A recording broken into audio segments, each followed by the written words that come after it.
I am ready when you guys are.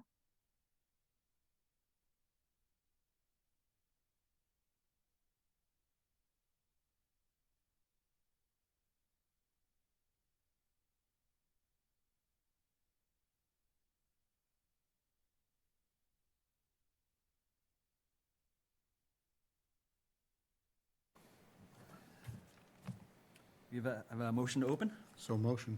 And I'll second. All those in favor? Aye. Aye. Aye.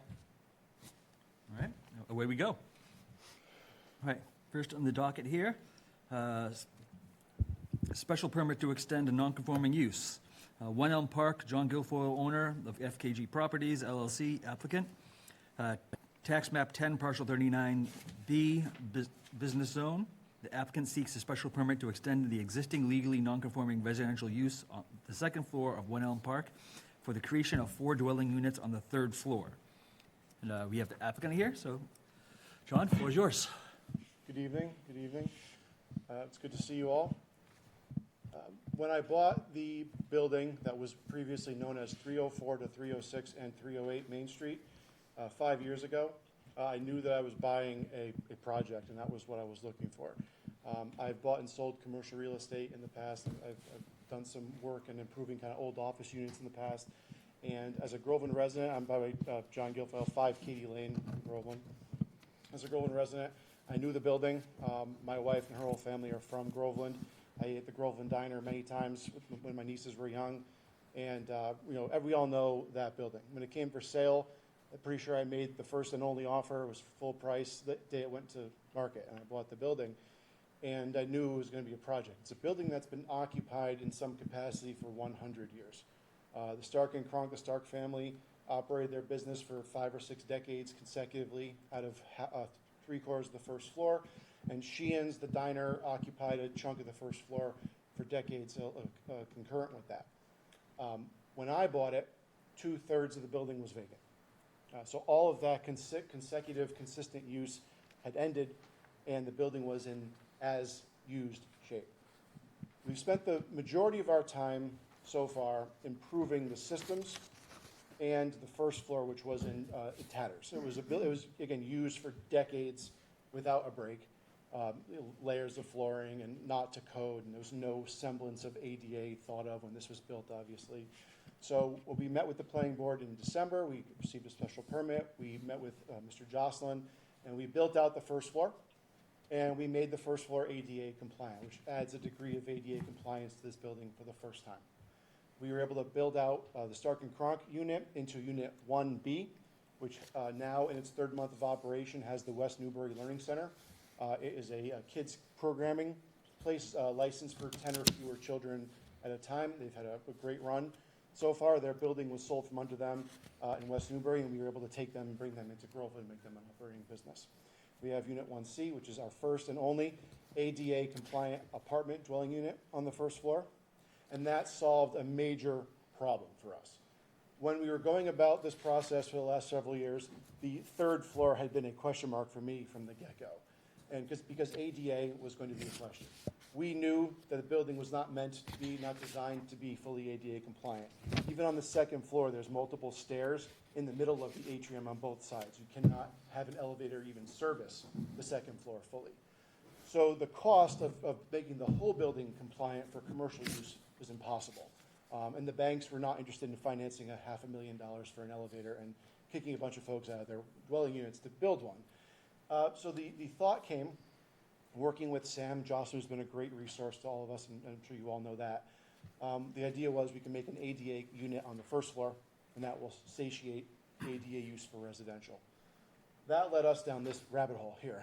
We hired a Groveland native architect, Al DiBiaso, and he did a masterful job taking my ideas and bringing them to light. With this building, I have worked with realtors, engineers, architects, designers, business owners. We've marketed the first floor at various times, and the conclusion that I, as the owner of the building, have drawn after years of creativity and questions and answers is that the commercial lifespan of the 3rd floor of this building is over, and it's not going to come back to that, and here's why. We have a 3-floor building. Floor 1 is primarily commercial. with the ADU in the back, the commercial residential unit in the back. Floor 2 is existing apartments.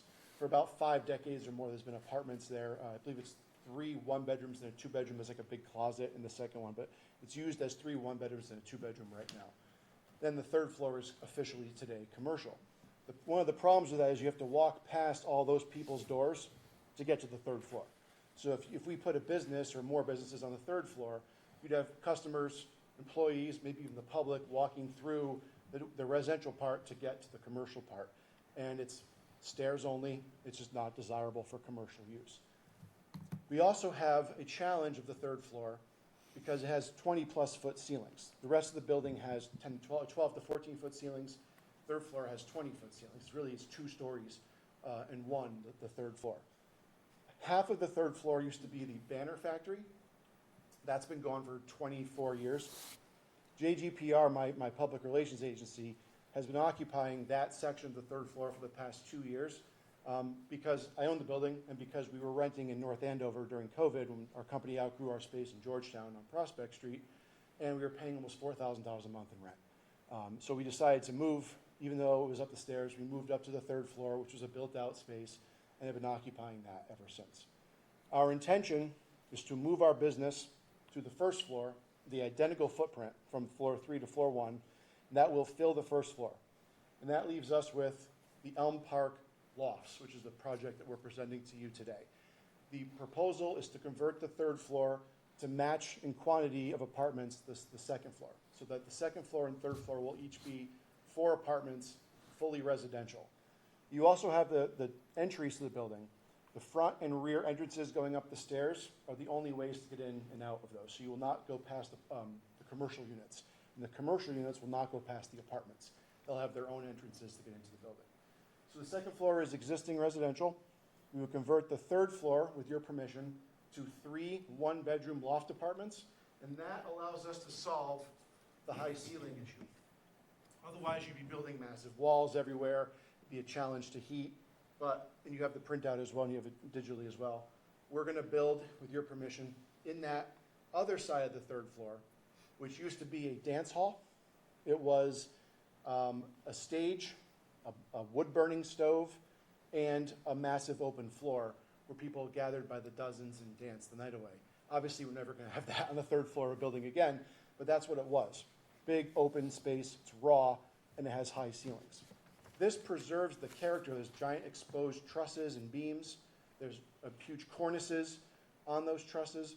This plan allows us to preserve all of that architecture and that original beauty of the building, but make it usable. That space has not been used in half a century or more, as far as I can tell.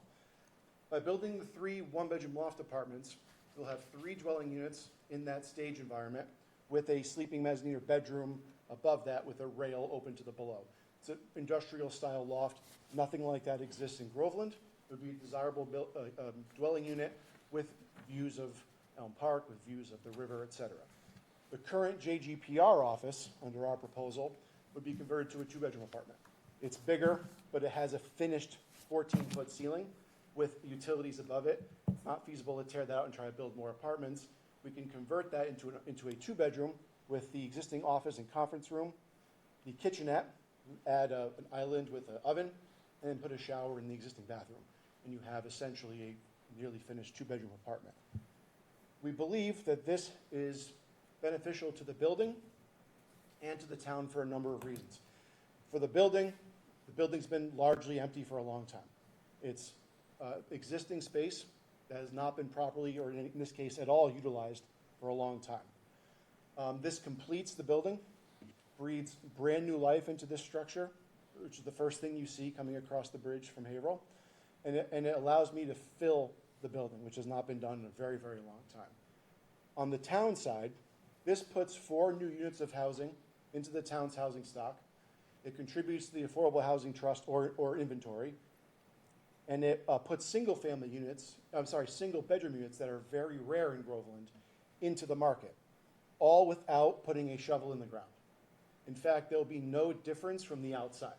We will do replacement windows on the third floor. There's old aluminum or metal windows that are quite drafty. About twice a year, a seal goes, have to replace it, they're older windows. We're gonna put modern, energy-efficient vinyl windows with the exact same grill inserts. So looking at the building, you will not see anything different, but it won't be empty. So our plan is to build out these apartments, to add to the town's housing stock, to add to the town's affordable housing inventory or trust, to occupy unoccupied space, to do so without disturbing a single square foot of open space in town, and to put people and character into unoccupied, underutilized property in town. We also are working with the planning board. We have enough parking on our building's property to accommodate all of the dwellings. So we will have, with your permission, 9 total apartments, 11 total bedrooms. We have 14 parking spaces on our property. We have 3 tandem, 4 in the back, and 6 along the river. We recounted them yesterday to make sure. So we would likely give the tandem spots to the 2-bedroom unit and somebody else, and then the ones would get the rest, and there'd be a couple of extras left over. As it stands right now, the West Newbury Learning Center parks completely. They have 2 employees. They park completely at the water department. And the JGPR staff is just going to be the same people already parking. They park at the water department also. So the other part of this is, if we were to put the 3rd floor online as commercial, we'd actually be asking the town for 6 more parking spaces, because we are required to have 1 parking space per 300 square feet of commercial space. The 3rd floor is 3,300 square feet, so that's 11 parking spaces. It's 11 for commercial. With this plan, it becomes 5. So long-term, we reduce the parking requirement potential of the building, and we reduce the actual car traffic by not having customers, as many employees and members of the public circulating on all 3 floors. You still get 2 active operating businesses in downtown Groveland on the 1st floor, but you get to actually use the rest of the building with having people live downtown, which I believe is good for every town. So I'm very proud of the work we've done. It's a long time coming. We put a lot of time, energy into this. We believe it's a plan that works for my business, works for the building, works for the town. And I'm happy to take any questions that you have. This building's sprinkled, right? It is sprinklered, yes, sir. There's an existing sprinkler, and we worked with the fire chief over the last 6 months with the planning board's nudging, and we have replaced the fire alarm completely. So there's a brand-new addressable fire alarm that can accommodate 200 units, which we're not going to have that many, obviously, but we have a modern fire alarm now in the building, where there was a 1980s old-style system. It's completely modern now. The sprinkler system is functional. It's serviced by the same company that does the fire alarm. It's passed all of its tests this year. That's we not had to really do that an for the approval, but I was construction just first. wondering. Yeah, the annual, the 5-year, everything. Had to get all done for the 1st floor construction, and it passed everything. Questions for John? I actually just have one question for you, John. This building, it's already been deemed mixed-use businesses and residential? That's the reason for the tonight's special permit request, is to extend the legally non-conforming use to the 3rd floor. So technically, no, it is not mixed use, So it will be mixed use. but it will be it's legally non-conforming, yes. So legally non-conforming but mixed use, I think, if you're going to make a motion. Okay, because And that solves the problem down the road. will this be in perpetuity? I mean, if he was to sell the building, will this Yes. mixed use be in perpetuity to that structure?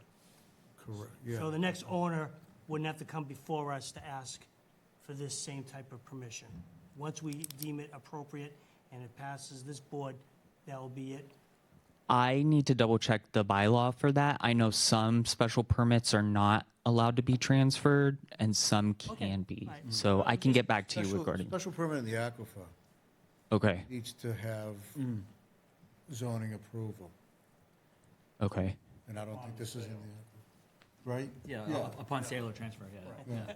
It was just a technical question. I just need to clarify in my head, but thank you. And the question came up yesterday as well, when I met with the planning board. The intention is for these to be rentals. I'm not intending to make these into condos. I'm intending to hold the building for the foreseeable future. It's the extension of the existing non-conforming use. We believe there's precedent in this area, in Groveland as well, particularly with the Groveland Manor.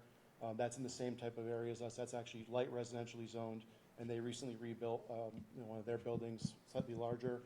We believe we're within the spirit of what's intended to be there at this point, which is a large building, multiple stories, older building. To have a mixed use makes the most sense economically. It also, again, increases the housing stock where you would never be able to get more housing in downtown Groveland otherwise. Jason, I went by the mural today. How many parking spots do you think you can get in there? At least 5. Oh, so that would solve a lot of On the problems, street wouldn't it? side too, or I'm just on my side? Just I on think the that would street include side. all the- And the intent was to slow down traffic and move the It would, cars it would out. still do it. It's still good if you make them Yeah, diagonal. I agree, 100%. And that's a benefit to I Elm mean, Park. I'm hoping that the town planner has taken it upon himself to launch a project. Or John? Can a Rust-Oleum, John, middle of the night? Some lines just show up? And then, There might be a few people happy with a new project in town to adjust some I parking. think the other thing to consider is we've been talking about changing because right now Groveland has no zoning for mixed use. And that's something that we've been talking about because that mixed use component is what's going to be able to entice more businesses to come in. Because just like John mentioned yesterday, that one of the biggest reasons why he was interested in doing that is so he didn't have to pay for a spot for his business. Right. I So think- then, okay, so if Groveland doesn't have a mixed use, are we able to use the term mixed use? Oh, yeah. Yeah, we have, the term exists, it's just, we've never allowed it. And that's why he's here Well, we for a allow, special. so we do kind of, Sam did bring that a couple of years ago. You're allowed a 900 square foot caretaker's unit in Right. the industrial zone. Right. Over a That's business. different. Right, I mean. But that- that's still I mean, technically a that's- mixed that's- use. That's with the new Technically, ADU. No, this is before the ADU stuff came out. Yeah, and that benefited the Salem Street businesses, Baldini, and, that gave them the opportunity to do something else with their property besides just build for their one business. So, Right. Yeah, the town is, we talked about this last night, the town is evolving in that direction, but most of these smaller towns did not think about mixed use 100 years ago. Right. 100 years ago, there was no Disability Act. So you can have a barber shop on the third floor, walk up, people can hang out there. Nowadays, that use, that world has changed, and we have to evolve with that time. Technically, this is a mixed use building anyways. I mean, there was Stark and Cronk on the first floor. There was the restaurant on the first That's a- floor, and there was apartments on the second floor. Right, that's what makes it non-conforming. Right, exactly. So And John, so just, my question is this, now moving forward, obviously, decisions on mixed use of a building will actually go before the planning board. They will be the ones to determine the legal parameters and all that data that needs to go along with it to move forward with mixed development, correct? Well, first, there would need to be a change in the zoning bylaw in order to allow mixed use. Okay. Yeah. All right. Right. So that's why I think tonight, And that's why we're going through this, because he needs, Need this- he needs the extension of the legal nonconformity to the bylaw that does not allow Allow it. mixed use. right, yeah, last night we talked about having a motion to continue, but I think zoning should be first in this application. Yeah. Parking and everything else makes a lot more sense if there's a project to park in. Well, if you don't have a use or, for the non-conforming part of it, then you're gonna be waiting again. And in a special permit, the language, you can put anything basically in the language of a special permit, that's what it's for. And more so in planning, but, I think going last night is the cart before the horse. I think that's just scheduling more than anything else. I mean, that's what- No, I know, but And will the special permit have to be issued from the planning board, correct? correct, yeah, that- We don't issue. Right, special permits. exactly. What the planning board's viewing versus what we're viewing here, it's different issues. So the permits exist to cover different things, yeah. Okay. Thank you. All right, any other questions for John? All right, thank you, John. Thank you. As there's no public here, I'll waive public comment. John, question for you. I didn't see any, but were there any concerns or comments from any other town departments? I haven't received anything, no. I didn't see any either, but I just wanted to double check. I think you fly the motion. All right, I think any other discussion warranted No. or needed, rather? No, I mean, I don't think so. I mean, originally, the entire building was commercial, Right. and there was no more or less parking than there is now, so. But if you adhere to the bylaws, if it's totally commercial, For now, the bylaws, been- it should be bylaws 24 basically spaces. came and said, you can no longer use that building as what it was originally built for. Right. So in my mind, it would be grandfathered in, but because it hadn't been used for multiple years, there's all sorts of things that catch that. But yeah, I mean, that's just my opinion.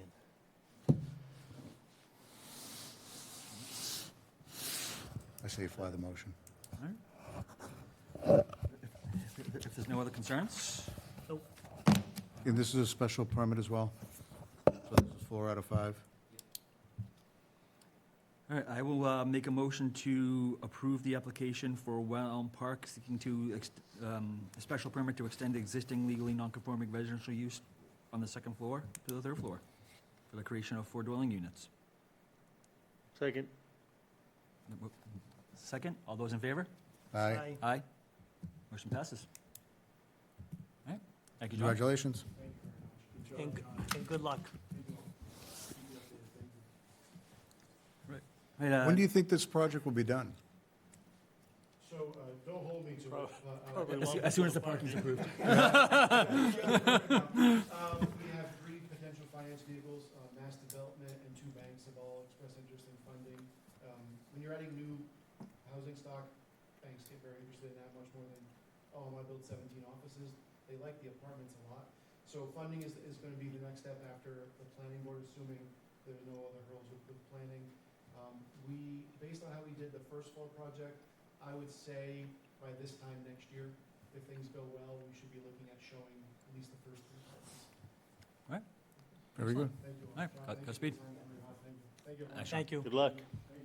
Right, next, we have approval of October 15th, 2025 minutes, because remarkably enough, that's the last time we actually met. Yep, Did anyone have a chance to review John's fine work? yes, I did. I read through all the minutes. They all appear to be as what we had spoken about, All right. and they all seem to be pretty concise, so I would agree with them, Motion to accept? and I will second it. All right, motion and a second. All those in favor? Aye. Aye. I'll abstain. Vote passes. Thank you. For John. All right, next, correspondence, Community Housing Inc.'s monitoring of the Philbrook Street homes. So, John, you want to take us through what we have here? Yeah, so this is just an annual notification that, you know, they didn't find any title transfers regarding the units. All right, We receive it every year. great. All right, thank you, appreciate the update. Thank you, Community Housing Inc., and I look forward to your next update. I just have one quick question. This is just housekeeping stuff, to check to make sure that they're in sync with us and vice versa? Correct, yes. Okay. All right, thank you. All right, does anyone have any other items that were not reasonably anticipated? No, sir. All right. The next meeting is TBD, as right now we have nothing else before the board and no applications pending, as far as I'm aware. All right, so as soon as we have something that will come before us, we will post the meeting accordingly. All right, good job. All right, I will make a motion to adjourn at 7:51 PM. I'll second that one. All those in favor? Aye. Aye. Thank you. Good night, Groveland. I thought I was going to become a permanent member.